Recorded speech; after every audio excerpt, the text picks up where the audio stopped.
To produce an external screw thread, similar to that found on a bolt, we use a tool called a thread cutting die. The thread cutting die has teeth on the inside which match the thread of the bolt. This is an M10 10mm die. Dies are held in a holder called a die stock. The dies are held in by 3 small group screws on the side.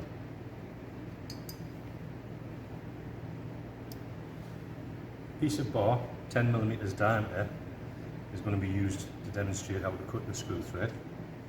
Prior to cutting the screw thread on a piece of bar, the corner of the bar should be chamfered with a 45-degree chamfer tool equal to the pitch of the screw thread. The pitch of an M10 screw thread is 1.5mm. The pitch being the distance from one thread crest to the next thread crest.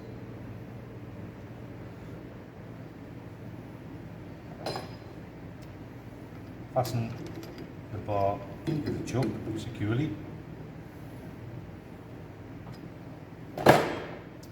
And thread cutting grease should be applied to the outside diameter of the bar.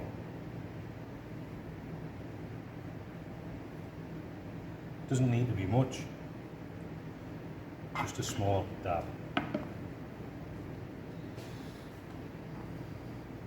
When using a tap, the tailstock centre was used to centralise the tap. This time, the flat front face of the tailstock spindle is going to be used to make sure that the die is kept flat, straight and true as it's cutting the screw thread.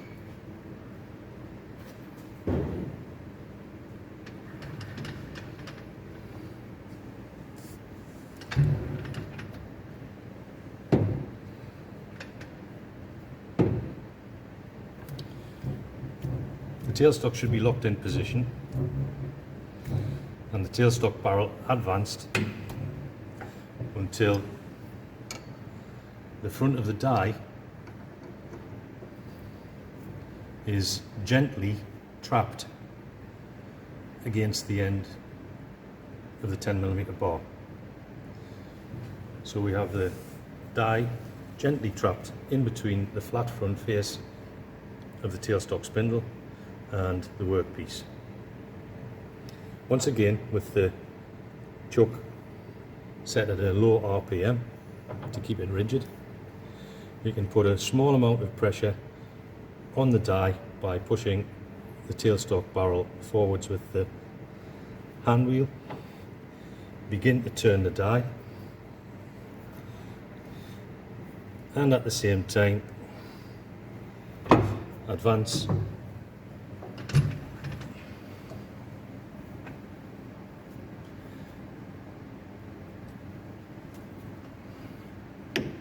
the die. As you can see, sometimes the carriage can give a bit of an obstruction to the handles on the die stock. Once the die has been cut onto the threaded bar approximately the full width of the die, the tailstock handle can be removed and the tailstock slid back as it's not needed. The remainder of the thread length can then be produced using the standard method of half a turn forward and half a turn back.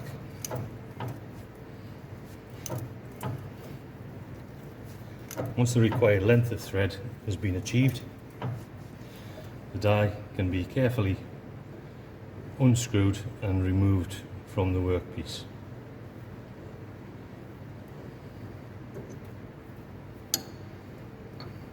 The thread can then be tested by screwing the correct size nut onto the thread.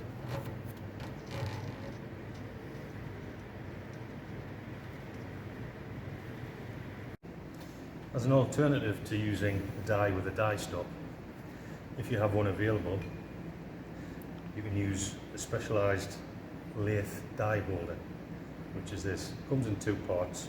The first part is a parallel shaft which has a Morse taper on the end of it, and that is fitted into the tailstock firmly.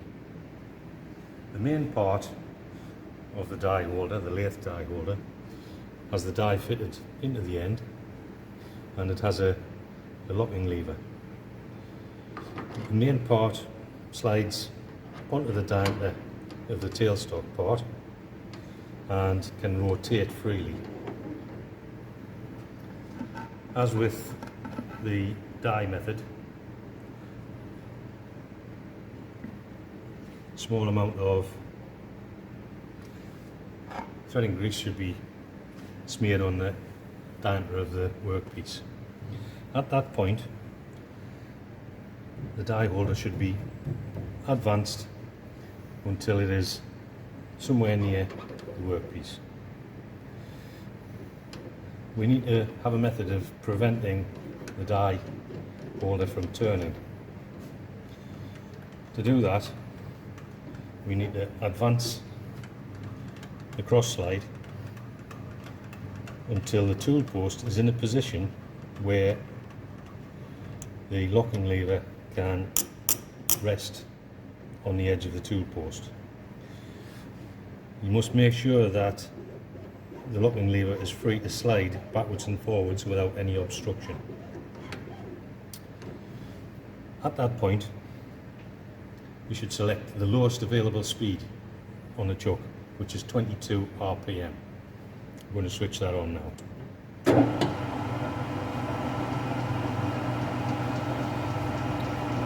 As the chuck is rotating, you need to push the die holder firmly onto the end of the workpiece,